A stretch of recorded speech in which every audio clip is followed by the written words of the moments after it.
下我故事，就想你呢邊咧就可唔可以俾我出下主意？哦，出個主意好，但係唔好話求助啊，唔好講乜嘢嗰啲嚇。我哋咧只係連上嚟傾下偈，分享你嘅故事，咁唔自己人生嘅啫。你有咩狀況咧？OK，係咁嘅。咁我大概講一下啦。我而家咧同我老公咧而家就左右啦，咁咧我就準備咧就同我而家嘅男朋友結婚，咁但係咧問題係佢等等，你話你離咗婚1個月，但係你準備即係你離咗婚1個月，你而家準備同你而家嘅男朋友結婚，你有咗 BB，咁你 BB 係你而家嘅男朋友嘅係咪？係，冇錯。OK，咁快嘅，你咁離咗婚1個月就即刻有咗 BB 啊？咁都好快㗎喎，其實。我慢慢同你講，OK，咁。但係咧，佢而家突然之間同我講，佢就話佢父母，因為我係同我前夫係，我之前係有個仔嘅，原來你有個仔嘅，係，咁佢就突然之間同我講，佢就話佢父母嗰邊咧就唔接受我嘅仔，咁佢就話希望我咧就將我個仔俾翻我前夫，咁多謝我嘅李家大少，你繼續講，咁但係咧，我個仔係唔係我前夫噶。所以而家嘅情況就係所以我就唔知道點算。你個仔又唔係你嘅前夫，其實咧，你有過幾多段婚姻啊？究竟你係有過幾多段婚姻啊？我有過一段。咁點解你個仔又唔係你嘅前夫嘅咧？到底係咩狀況？我同你講一下咁我之前嘅情況啦。咁其實我嘅感情路咧一直都好坎坷噶。咁我以前咧就有拍過幾次拖啦。咁傷得我最深嘅咧就係我個仔嘅親生老豆啦。咁佢已經傷害過你。係，咁佢咧，佢其實以前係有家庭噶，咁佢有家庭咧，仲來招惹我啦。咁佢以前咧，佢係一個單位嘅大領導，咁佢嗰陣時係大我12歲噶。咁喺我未遇到佢之前咧，其實我唔知道原來中年大叔係咁有魅力噶。我遇到佢嗰陣時咧，其實都係一個細路女啦。咁嗰陣時係即係突然之間遇到一個咁好嘅，即係算係大叔啦，好有魅力。咁佢會點咧？佢咧就係會帶我咧就去一啲比較高檔嘅餐廳啦。咁同佢出去咧，周圍啲人咧。都會好多俾面去嘅，咁包括就係話有啲企業嘅老闆咧，見到佢咧都好恭敬，咁我企喺佢隔離咧就真係覺得好有面啦，而且佢仲要教識咗好多咧以前我唔識嘅嘢。咁佢同時咧，佢好重我噶。咁我以前家庭條件唔係咁好啦，咁我阿爸生病啊，即係病咗嗰陣時咧，都係佢出面啦，去搵嗰啲好有名嘅教授去幫我醫。咁所以慢慢我就越來越中意佢啦。咁我同佢咧就係我哋之間咧係通過一個飯局識噶。咁其實即係經過相處啦，咁我就越嚟越中意佢啦。咁我就慢慢咁樣，我咧就係就做咗佢背後嘅小女人啦。咁但係咧，我咧就跟咗佢3年，我為咗佢，我真係落咗4次。後來咧，咁好傷身體嘅喎。如果係咁樣為咗佢落咗4次，我真係為咗佢做咗好多。咁當時我就真係覺得，即係就係我就再一次有咗，我真係覺得如果我再落嘅話，我真係冇得生啦。係真係會嘅喎。係啊，即係我真係好擔心，所以我就同佢講，我就話我唔會影響你嘅家庭噶，我就想將個細路生落嚟，因為我真係我驚我咁落去就冇得生啦。咁但係佢唔同意，而且佢唔單止唔同，佢要我落咗去，佢就想掟30萬俾我，就同我分手。咁我當時我真係覺得真係好嬲啦，即係咁我就一時火精啊，咁我就將呢件事就講咗俾佢老婆聽。咁我以為佢老婆，我想問你一個問題啊，妹妹啊，我想問你一個問題啊。咁你攞4次，你話你好驚，你驚住佢冇得生，咁點解你唔做措施咧？點解你咁傻去傷害你自己咧？係佢一直都唔肯，我係一直都好遷就佢。佢唔肯嘅話，你可以食一蚊噶嘛，食一粒噶嘛，但係你點解唔食啫？點解你咁傻啫？我當時其實係啱啱出嚟社會嗰陣時係。啱啱出嚟社會，你都懂呢啲嘢噶，你知道咁樣咧，呢件事係負責一輩子嘅。如果有小朋友嘅話，所以我就當時我真係好後悔，即係就係當時咁樣做。你好後悔，但我留個疑點喺度啊，係咪先啊？我留一個疑點喺度，你會唔會自己都想生咧？其實其實我當時真係好中意佢，我真係，其實我有嗰4次，我都想同佢講，我話我真係有4次你都係希望要嘅，每一次都俾人勸退定係點樣咧？係佢每一次都勸退我，但最後真係再次有，我真係好驚我冇得生，所以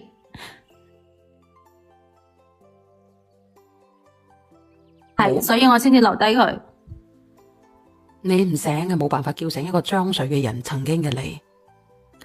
咁，但係佢老婆知道咗之後，我同佢老婆講，佢冇同佢，唔單止唔同佢離婚，佢老婆真係仲要係唔單，佢哋兩個仲要，佢同呢個渣男仲要聯合埋一齊，佢逼我落咗個細路，佢仲要話如果係我唔落咗去嘅，佢就會追究翻佢係使喺我身上嘅錢，同埋要將我呢件事話俾我父母聽。我真係唔明白點解佢哋對咁絕情嘅對我。我明明知道我有咗，佢實在太惡毒啦，仲要我去落咗去，仲要喺度一直咁樣逼我。係邊個？你指嘅係佢老婆同埋聯合個渣男一齊就逼你。佢話如果我唔落咗去，佢就要搞壞我嘅名聲，佢要同我阿爸阿媽講。咁我當時一直同佢撐咗，已經到咗嗰陣時已經4個幾月啦。撐咗4個幾，即係你當時拖咗4個幾月，有咗 BB 之後，係你一直拖，係你想希望呢個男人為你做啲乜嘢？我其實就係想真係希望留低，但係佢哋一直都唔同意。我都話咗我唔會破壞佢哋嘅家庭，但係唔會破壞佢嘅家庭。我想問下你啦，你覺得你當時係話唔會破壞佢嘅家庭，咁唔會破壞佢家庭嘅含義係唔會打攪佢兩公婆啦，等佢哋兩公婆維持婚姻關係啦。但係咁你點算呢？你話唔會破壞，其實又破壞咗咯。因為佢個老公係屬於佢噶嘛，唔係屬於你噶嘛。我知道，所以其實我真係好想生佢落嚟嗰陣時，我就係我唔想我唔要名分都得噶，我淨係想。你唔要名分，但係你霸住咗人哋個老公喎。如果你冇出現，我係可以等佢哋維持呢段關係噶，即係就係我淨係想生落嚟，佢唔好逼我。你維持呢段關係，咁你生落嚟，佢唔逼你，你生咗落嚟，咁呢個小朋友點算啊？呢個小朋友能唔能夠光明正大叫佢爹哋啊？我當時其實亦都冇諗咁多，我真係唔係想上位噶，其實我真係想，我淨係想有翻個 BB 咋，我當時冇諗咁多。即係你嘅意思，即係話我只係想咧，留個念想，因為你好愛呢個男人，所以咧希望有個小朋友有啲渣拿，然之後過一輩子。而且我唔知道我如果再落嘅仲有冇得生，所以其實我係真係想留低個 BB。咁你覺得咧呢個女仔咧佢係單純啊定係點樣啊？大信話你會越嚟越唔甘心㗎，其實都會越嚟越唔甘心，因為咧你會對比呢個原裝太太佢得到嘅東西咁多，點解我同係佢嘅女人，點解我會得到嘅咁少咧？點解我會暗地裏嘅？你知唔知啊？你而家諗唔到，但係你將來會諗到嘅。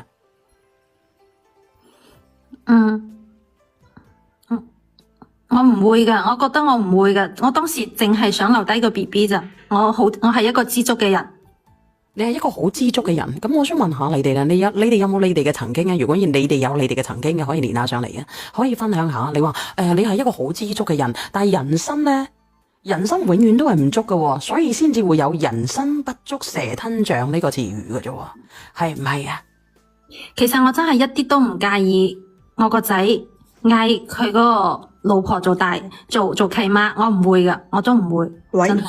你好啊，你乜嘢三觀嚟嘅？其實我哋不如端正下你哋自己嘅三觀咧。你好啊，倒數第一位，你有咩見解咧？作為同係女士嘅你，貪字得隻貧啊！有冇聽到呢個字啊？突然之間，點解你顯示呢句話嘅？你話貪字得個貧，咁你嘅意思話佢貪錢嘅啫？你唔貪，咁如果係你係只係想要一個 BB 嘅話，點解前面會有4個唔要啊？點解要第5個先嚟要啊？你確定你要陀就第5個咩？我其實好知足嘅。你知足，你第1個就要咗啦。佢係一直都唔俾我要，我自己都有工作噶。你自己有工作，我想問你，你第1個你話你自己俾個 PUA，所以唔要係咪？咁第2個咧，點樣 PUA 你啊？第3個咧，第4個咧，仲有啊？但係一直佢都唔想要，咁人哋都唔想要，咁你點解都係仲要同人哋佢唔想要陀咁多個啊？嘅嗰4個，我真係驚我再落之後就冇咗啦，就真係再有唔到啦。我想知道你係咪自己係做醫生啊？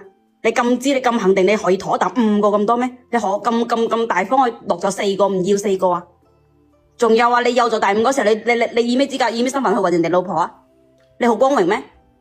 我其實我都想希望能夠一直同佢有未來，但係佢俾唔到我，但係我又驚佢俾唔到我，所以我當時就一開始就俾唔到你啦，已經冇咗咁多個，你仲覺得人哋俾得到你？咁我想問你啊，你前面嗰啲咁多個都唔要俾個 PUA 嘅情況下，佢有冇俾甜頭你啊？你話第5個係俾我其30萬，實就係想要有個依靠。俾一個 BB 你，有一個依靠，咁邊個俾生活費你啊？你仲要咩依靠啊？我自己都有工作㗎，我愛佢，我真係好愛佢，我真係好中意呢個男人嗰陣時。咁愛佢，你第2個就要咗啦，第3個就要咗啦，何必去到第5個先嚟要？哦，呢個倒數第1米嘅你好啊，你係女仔定係男仔嚟㗎？歡迎你講下你嘅觀點見解。即係最後呢個我真係驚我自己生唔到，所以真係好想生落嚟，所以我先至去揾佢。你呢句話只有呃到男人嘅姐姐，你唔會呃到女人㗎。通常第1個當你年少無知，你唔要咗，可能你唔懂事。你啱先講話你自己唔懂事仲細，你第2個嘅時候你就會諗到好傷心。有啲人讀咗1個都唔會再有㗎啦，冇可能仲會出現第4個、第5個嘅。咁倒數第1米嚟講下。後尾其實係醫生同我講話，我唔可以再唔要啦，所以我先至倒數第1米啊！倒數第1米，倒數第1米，你唔出聲嘅，我放你落去啊！你喺度哈哈哈。醫生話我公博，所以我就冇辦法啦。我真係，所以先至能夠時間過得更多個。正常嚟講，你第2個嗰時候，醫生都唔會建議你錄第3個噶啦。你冇可能去到第5個㗎，姐姐你冇呃人啦。你好啊，Sam 哥，你好啊，多謝秀梅，多謝親愛嘅秀梅。等佢講完先啦。咁你咪講咯，其實我哋連上嚟都係傾下偈嘅啫嘛。小賢做咩啫？你唔使咁快問佢先。我前面都冇同我都冇同醫生講話我有落過，所以佢其實就冇再聽我。你檢查嗰時候，你嗰某一個地方駁與唔駁，人哋醫生嗰頂有數據噶嘛，唔需要你唔好去糾纏呢個問題啦，姐姐，唔好去糾纏啦，因為佢唔落都已經落咗啦，係咪先啊？我哋歸根結底，我哋再追究呢個問題都冇用嘅。咁你咁結果咧？結果係點樣？結果係你講咗俾佢知，語言識別唔到喎，咩問題咧？我都冇講嘢嘅。我嗰陣時，但係佢，我同佢點樣交涉，佢都死都唔肯留低呢一個。咁我最後我就實名舉報咗嗰個渣男。咁後來嗰個渣男其實係被查咗之後，試唔太多嘢就入咗去查。哦，呢個太危險啦！呢個問題可能語言識別唔到，語言識別唔到，係咪呢個問題咧？係咪好有乜嘢性啊？你哋覺唔覺得啊？呢個問題吓，呢個應該係呢個涉及關於到咧嗰啲某證啊某乜嘢嘅呢個，因為佢嗰度吓啱啱。跌咗佢啊！係因為佢講呢啲嘢咧會比較敏感嘅。OK，語言識別唔到，你繼續講，唔緊要嘅。你注意下言辭咯，因為呢個直播間咧而家比較敏感啊。OK。咁佢就咩啦？咁就跟住我同佢就告一段落啦。咁後來就意思即係話咧，佢係入咗去踩咩衣咩車嘅，係咪？係。你實名舉咗佢啊？有冇聽過呢啲咁樣嘅詞嘅？其實有，真係實名啊，姐姐，你真係實名啊？係，因為我真係嗰陣時我真係好嬲，所以我就真係有呢啲咁樣嘅例子嘅咩？真係嘅咩？唔係，只係等佢講完先。唔係啊，我只係奇特啫。點解你會咁大勇氣嘅？因為人哋係領乜嘢到乜嘢嚟嘅喎。係有，如果佢知道即係話佢有啲，因為好多公司咧，好多嘢大家都心知肚明嘅，特別做企業啊，做公司啊，肯定多多少少都有呢啲事嘅。因為佢實在對我太狠心啦，我嗰陣時我就一下子就咁。你唔後悔咩？我冇，因為我終於都，我覺得佢實在太狠啦呢個人。Sam 哥，你自己小心啲吓。我好驚哦。係咯，即係我終於都睇清楚佢嘅真面目啦。哎呀，佢連你唔好鬧我啦！你話我戇鳩，又話我知條 T，咁我確實係唔知道嘅，係咪先呢啲嘢？啊，然之後我終於都解脫咗。繼續。哦，咁然之後咧，然之後唔好意思啊，有啲激動。你唔好咁激動嚇，你唔好咁激動嚇。慢慢來。啊，呢個春風得意嘅唔好講呢個嘢嚇，可能分分鐘就係呢個姐姐仔同佢有勾咩嘢搭乜嘢嚇。啊，你繼續講。咁後來就有個男仔，咁佢之前讀書嗰陣時就一直追我噶啦。咁其實佢對呢件事就一直知情嘅。咁佢就同我講，佢話如果你想要呢個 BB，佢可以娶我，但係咧 BB 就要跟佢姓，因為佢係獨仔。所以就唔可以將 BB 唔係佢嘅事咧，就話俾佢父母聽。咁我當時其實我都走投無路，咁我就同意咗。然之後我哋就去領證啦，就結咗婚。領咗證結婚啊？咁原來其實咧，你係一個幸運女神嚟嘅。你遇到一個渣男啫，但係你遇到咗一個舔狗啊！哇！即係呢個男仔佢可以不計，即係我覺得呢個男仔幾了不起啊！因為佢唔介意你有冇得生嘅，可能亦都唔介意你哋點樣嘅。佢而家佢係接受咗你啊。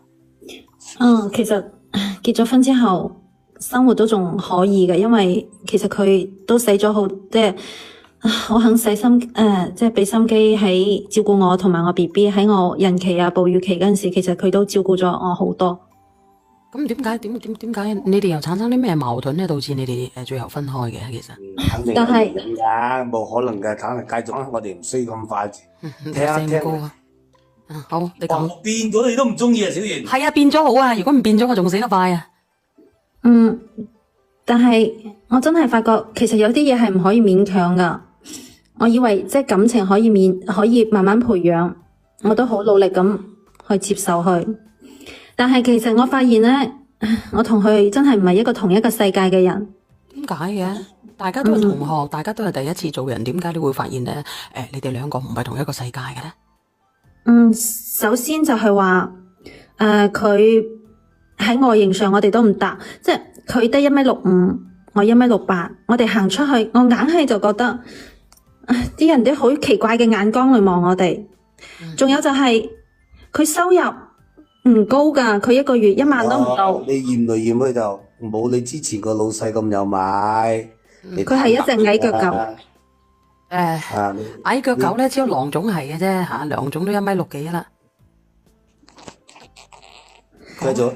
而且我以前嘅男朋友其實冇個係低於2萬嘅收入，佢一方面收入低啦，而且佢娶我入來嗰陣時啊，佢同我阿媽講好咗，佢話係16.8萬噶，但係咧佢阿媽淨係俾咗12.8萬，佢阿媽。大佬，你幫人哋生個仔，人哋接納你，仲要人哋10幾萬，你狼唔狼啲啦？你好意思嗌人哋攞禮金噶？你真係以為你真係全世界得一個女人你啊？我覺得好正常啩呢個。10幾萬叫好正常，我又唔差。你咁叫唔差？問題你好多攤啊！鑊咗幾件啊，大哥。咁佢應承我阿媽噶嘛？咁你唔自己唔諗下你本身嘅問題啊？咁我唔值咩？黃花大乖女啊！我人又生得唔錯。係幾多廁所我哋我唔會好似今日中年咪嗰個咁啲眼都沖到好乾淨， 5000蚊禮金就將自己賤賣啦。我又生得1.68米。你有冇去過嗰啲香港多謝心儀，多謝嗰啲廁所掃得好乾淨嘅，真係啊！你攞多飯去入去食都得噶。你咩意思啊，Sam 哥？你咁樣去講，我都唔明白你咩意思。我阿媽又要面。書少嘅人蠢肯定唔知嘅。我唔係啩，Sam 哥，即係你話我讀死書啫。如果係咁樣嘅，我讀咗咁多年。咁做人要講誠信噶嘛，佢應承咗我噶嘛。即係佢應承咗你係16.8萬。有好多人問我隻眼做乜嘢，係咪我眼密嗰陣時？嗱，你話你誠信啦，我哋又轉翻去講翻你男朋友踩衣車嗰個啊。你話你好愛佢，你話你講誠信啦嚇。愛會傷害你自己嘅所愛嘅人嘅咩？係佢對我狠心先噶。咩叫狠心啊？人哋本身都係嗌你攞佢俾多錢你，咁叫狠心啊？係佢傷害我先貪得噶。無厭，佢係渣男，唔咁你呢一樣㗎。人哋係渣男，你係俾人渣噶啦。咁你係咩啊？你仲渣嗰啲賤女啊？你要唔好咁樣噶，唔好講咁，唔好爆粗嚇。所以我你對比下自己，人哋有家室，係嘛？你落咗4件，仲話要16.8萬，大哥，呢個世界得你一個女人㗎。阿小圓貼36.8萬，我都唔要佢啊！你啲傻更更嘅，你真係。咩36.8萬？我俾你，我唔要啊！我幾時話俾你？你戇居嘅你，哎呀，死係講錯口又俾人知道添，唔好意思，小圓。我幾時要娶你啊？你50幾歲嘅啦，孫都有啦，我點娶啊？我97年㗎，只不過我把聲老啲咋，經歷滄桑咗咋。我走去我哋民眾啲招地嗰度斬空椒俾你去食，好唔好？好繼續啊我睇你，我聽你把聲陰陰濕濕嘅。繼續啊，繼續啊。啊，佢阿媽就淨係俾咗12.8萬，咁我就問佢，我話我唔值16.8萬咩？咁後來佢就嗌我唔好同佢媽講，佢就喺出邊借咗4萬蚊就俾我阿媽。咁但係咧，後來呢件事咧都係俾佢阿媽知道咗，咁佢阿媽對我嘅態度就唔係咁好啦。咁後來我哋就同佢阿媽分開住啦。咁我個仔平時咧就係佢阿媽幫手帶嘅。我哋佢媽知道個孫唔係佢㗎嘛？咁當然係冇講啦。講咗佢可以入門咩？根本冇可能嘅，傻豬嚟嘅。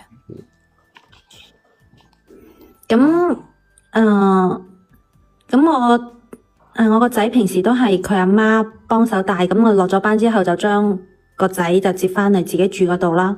咁就喺舊年啦，咁因為我自己都有工作噶嘛，咁我哋公司嘅嗰個業務主管就辭咗工，咁我哋公司嗰個經理咧，佢就有心培養我，咁就經常帶我出差啦。咁後來咧，我哋兩個就產生咗好感。係嘛？又飲咗8+1，係嘛？要唔大家我同你講一句説話先，我先尊重下你先。你千祈唔好話飲咗8+1先咩關係啊？爬到山啊，煲咖啡啊！如果唔係我真係懟死你，我至憎嗰啲。先講啊，你唔好爆粗啊！為咗我呢個直播間，啱先警告咗一次㗎啦。我警告呢啲人先啦，我都警告你一次啊，Sam 哥啊！成日話飲咗8+1先乜嘅，我至憎嗰啲寫行屍燉篤嗰啲死女人。嗱，我話俾你知啊，你出口咪傷人啊！如果唔係啊，我安利吉大啊嗱，大家都係咁樣啊，Sam 哥保你大啊！我至憎嗰啲話飲咗8+1嗰啲。壞嘅，唔好話死嘅。可唔可以等我講埋啦？啊，好，唔好意思嚇。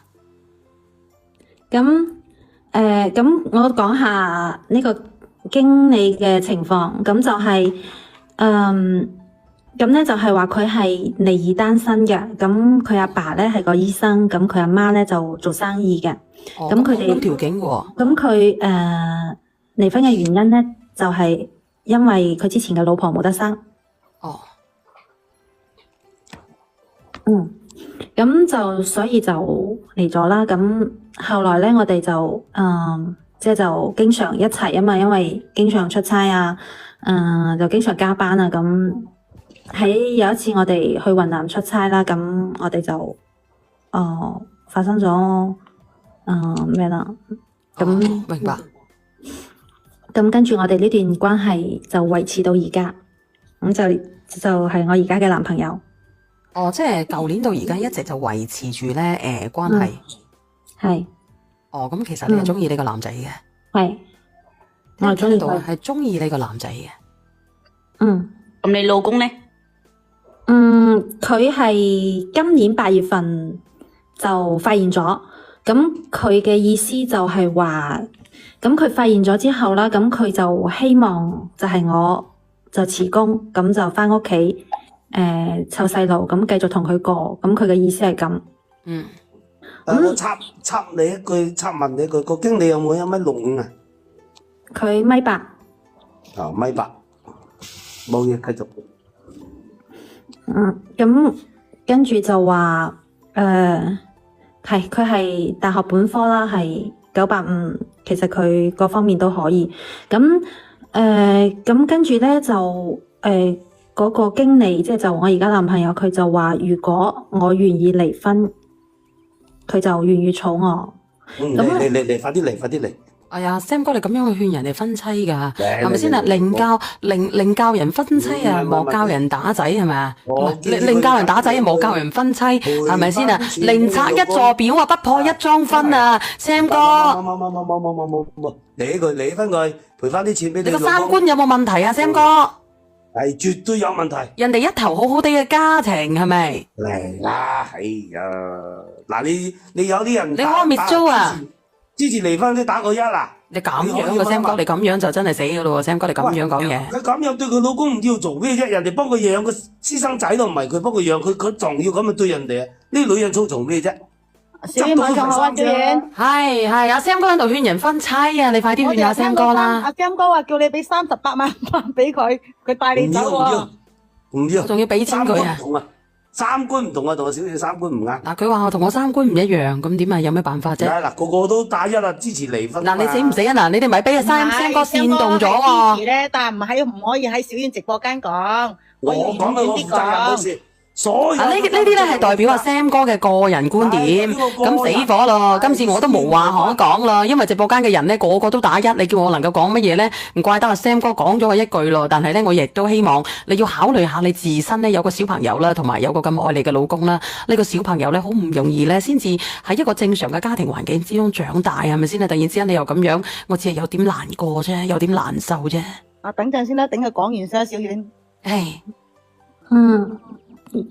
咁我當時就問佢，我話如果我離婚嘅話，我係一定要帶埋個仔㗎。咁當時係佢同意㗎，所以我先至唔理我老公一直挽留，咁就喺上個月就正式離咗。咁多謝，一天光晒。咁之後咧？咁而家我就有咗1個月啦，咁就諗住話離咗婚咁同佢去登記啦。咁但係而家佢就突然之間同我講，佢話嗌我放棄我個仔嘅撫養權，將我仔俾我老公。咁冇可能噶嘛，因為佢唔係我前夫噶嘛，咁所以而家唔知道點算。唔係，因為我想問一句，你哋有咩意見咧？你哋可以連上嚟啦。禮金俾你老公啊，你明？咁我想問啊，有個疑點啫，因為你老公同你接咗盤，又俾咗16.8萬禮金你，依家你又冇幫你老公生一兒半女，依家你又同你老公你出軌，然後再同你老公離婚，咁我請問養咗你個仔咁多年，你有冇賠翻啲禮金俾人哋先？點解要賠翻啲禮金俾佢啊？人哋幫你撇湊個便宜仔喎，咁當時佢係私生仔喎，個仔唔係佢嘅喎。咁當時佢係。